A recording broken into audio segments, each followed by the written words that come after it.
I love Schitt's Creek. I love Schitt's Creek. Such a good show. It's so good, and just their chemistry, both of them together, is, again, like, you have a businessman and then you have, you know, someone who's more creative, and like, especially when he sings at that open mic night, I was like, oh my god.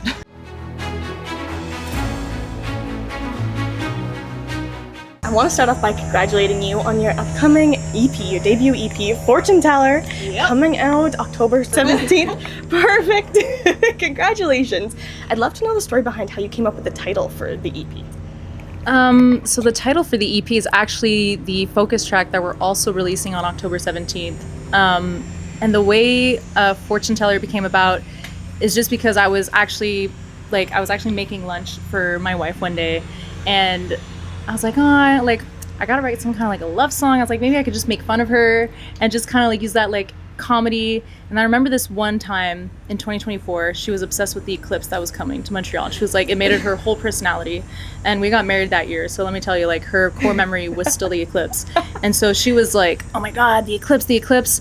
And I was thinking about that. I was like, okay, but I don't need the planets to align, and I don't need this. I don't need people to tell me like, this is the person for me, this isn't the person for me. And I was like, oh, wait a minute, like, I don't need a fortune teller. And I'm the first person to look for signs in everything, like astrology, tarot cards, like, for myself. But when it comes to my spouse, I'm like, no, she's the one. This weirdo's mine, you know? So that's how it came about. So beautiful. I love that. We've had a chance to listen to all 6 tracks on there. Ooh, so good. Thank you. Like, so soulful and honest and beautiful. We loved it. So congratulations. I can't wait for everyone else to be able to listen to it. That's really sweet. And your first single coming out tomorrow, Are You With Me? Congratulations. It's so exciting. This is such an exciting time for you. It really is. There's a lot going on. I'm just like, tell me where to go. Go one thing at a time. Oh, yeah. Oh, no. So all of this is so exciting, and especially for the single tomorrow, Are You With Me? Just because it felt like the proper song to kind of start this new chapter of Sarah Vanderzon. You know, for my old supporters / my family and like new people who I don't know, but I'm hoping to make a connection through this first song and then have them hop on board. Like, Are You With Me? I love all the promo you've been doing for your Instagram and all the videos I keep watching. You kill it every time. Oh, stop. Thank you. That's really sweet. Oh my gosh. Oh God. I love how personal you make it, all your performances feel with your fans. I feel like it's just like a one-on-one show for each person.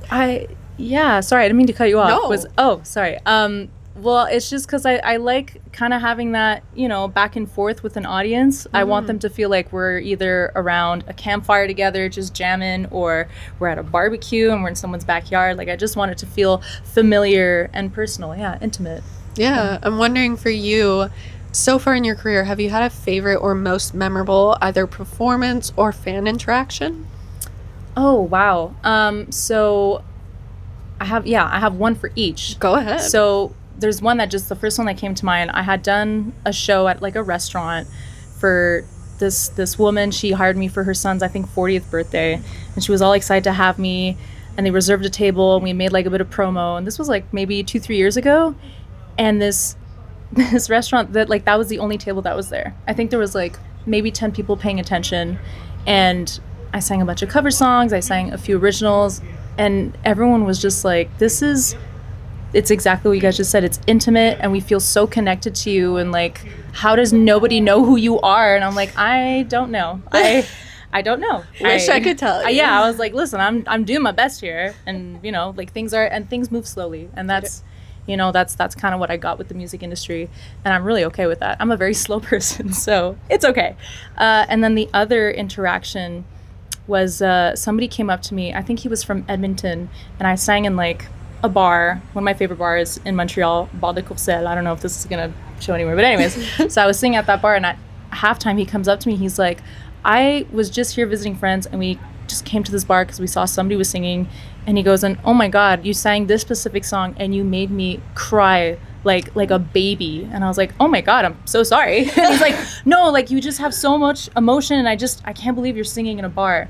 Like, he's like, and I'm so lucky that I got to see that.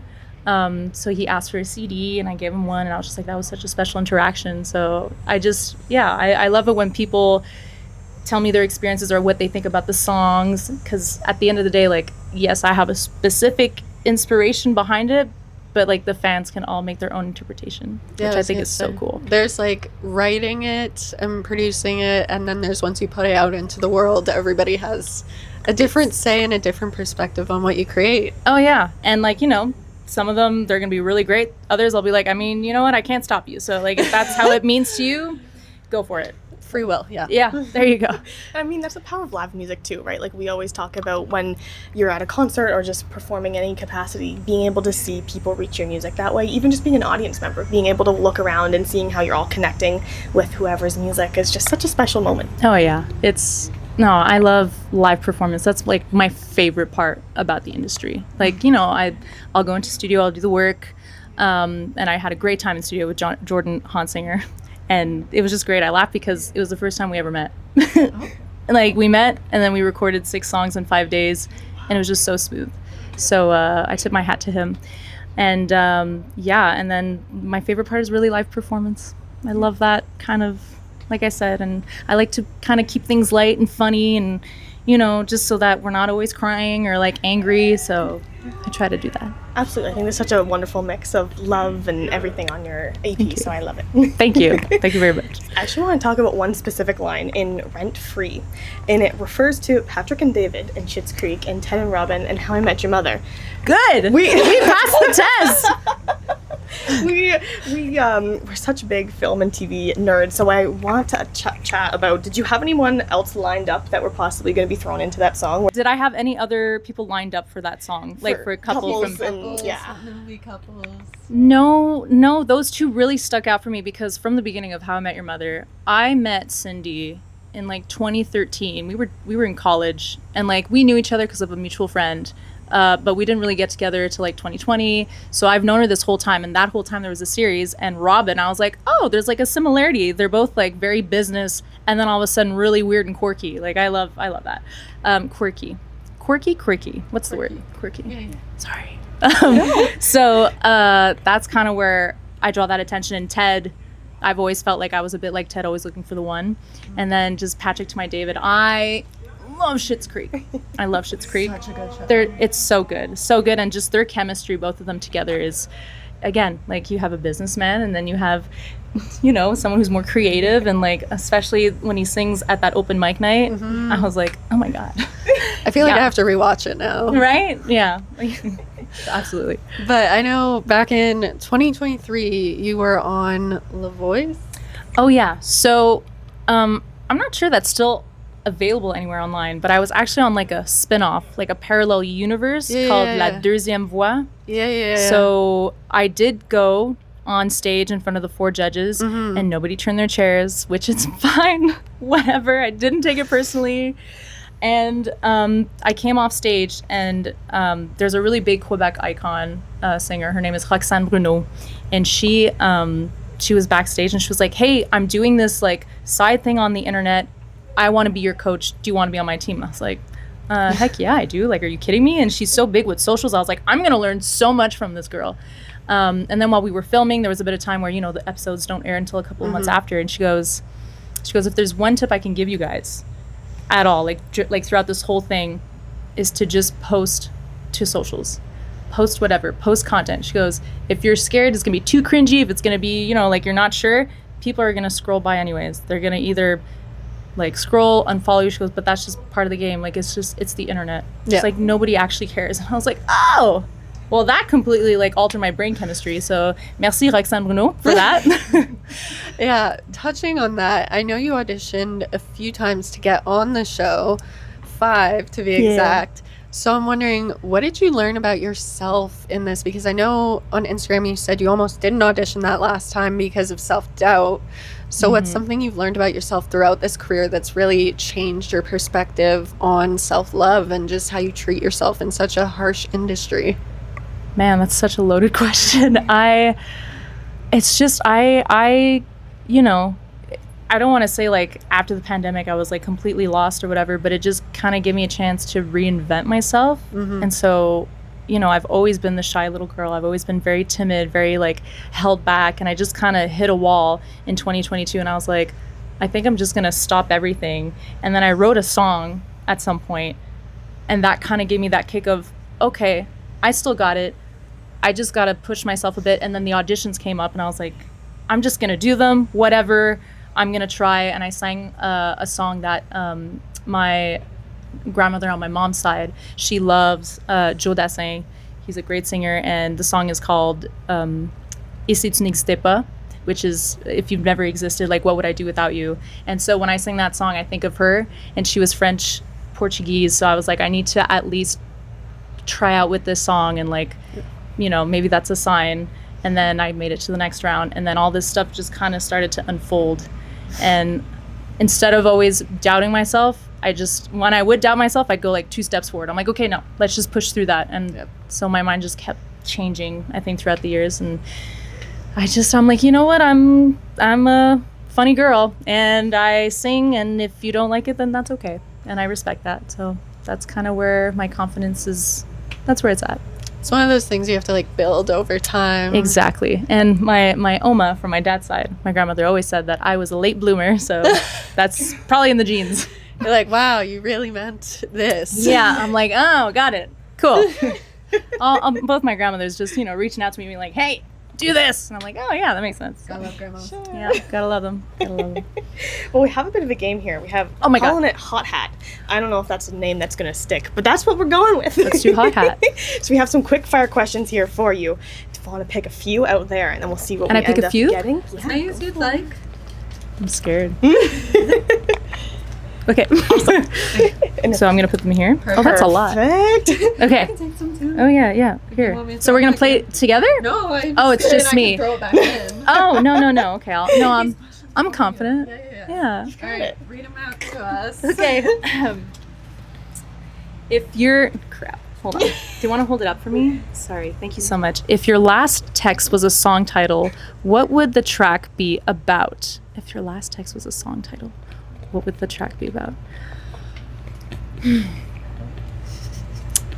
I mean, I'm always just quirky in my texts. The first song that comes to mind is, does it have to be a specific lyric, or it could just be a song? Whatever you want. Follow Your Arrow. Honestly, like that's, you know what I mean? Yeah. Like, it's just, the lyrics are just like, yeah, that hits so well. And a lot of the times I don't have enough time in the world to like reply to my friends, so I just always try to like boost them up. I'm like, you're doing great, and like, whatever, just do you. So I think that song, Follow Your Arrow, probably fits the text. That's awesome. Yeah. That's a perfect pick. I haven't heard that song in forever. I know. I only remembered it like a couple months ago, and then Good I'm one. obsessed with it again. Yay. Yeehaw to TikTok trends to help promote new music. 100%. If you got to do a backflip, like, go for it. If I can't, unfortunately, but I'm sure we could take lessons. I'm a little scared. I'm scared to break my back. That's fair. I'll do a little pirouette or whatever that is. I think for whatever you have next, you should bring your lovely corgi into the TikTok, because I am in love with corgis. So you love corgis too. I love corgis. Oh my god! See, when I was looking at all your posts, this was meant to happen. You know? I've met my person. Oh yeah. Oh my god. Yeah. Are you like? Have you seen him with his Saga of the Pickle? I think we did look at that. Yeah, we went through deep dive last night. I was like, "There's a corgi. We need to look." Yeah, I had talked about having a corgi probably like for the longest time, and then one day my wife wakes up and she's like, well, then let's just go get your corgi. And I was like, oh my god, I was like a kid on Christmas. I was like, yes. And then we get to the breeder and she's like, well, like it's gonna take a bit more time because our male has really bad hip problems. And I go, is that your male? And she's like, yeah. I'm like, I'll take him. Mine. He's mine. He's great. And he was like, he's just so chill. And then you take out, he has a toy that's a pickle, and it's like drives him nuts. But other than that, he's like, he looks like an old man. I feel like he could do numbers on TikTok for you. Oh, and I've road tested it a bit. There's one with the trend where it's from Tangled, and it's Mother Knows Best. Yes. And anyways, you should go look at it. And I'm telling him to go in the house, and he's like, no, and he like runs off. It's great. You should do a deeper dive into the TikTok world of Ragnar. Well. Perfect. It's so funny when you say it looks like an old man, because I always think my dog, who is not a man, she's a girl, and she's a sheepoo, so she's all fluffy. But I always say she looks like an old man, and I don't know why, but she just you looks like you have that vibe, right? You're like, yeah, that's my dog. That's her. So yeah, don't fight the dog owner. Like if that's it's like, no, it's my rules and that's it. So good. Well, thank you so much again for your time, and we cannot wait to see you perform tonight. Thank you. I'm also equally excited to perform with the Vanderband, and thank you guys for having me. This is so much fun. I never do this. Well, thanks for doing it with us. Yeah, I'll come back anytime. Invite me, and I'm here with the dog. Yeah, With the dog? With the dog. Okay. maybe not this weekend because he's all the way in Montreal, but It is also really hot out. it is. It is. I have my baby, if ever that's a thing. We love babies too. Great, good. If you need babysitters, I mean, everyone Whatever, who Mike. sees him at the festival, they're like, "If you guys need any help," my wife's like, "No, we're good." And he's literally just like sleeping in his Oh my thing. gosh. Oh, So, congratulations. That's Thank so you. exciting. What? Thank you. It's a crazy year. Yeah. It is. Yeah, we have a human baby and a music baby, so it's like You have Twins. Twins. Going on. You're so. How do you sleep? When do you sleep? very well. Very well. And when I had nothing going on, that's when I had the worst sleep because I was like, oh my god, my life is going nowhere. But now everything's going on. I'm like, great. Yeah. Good night.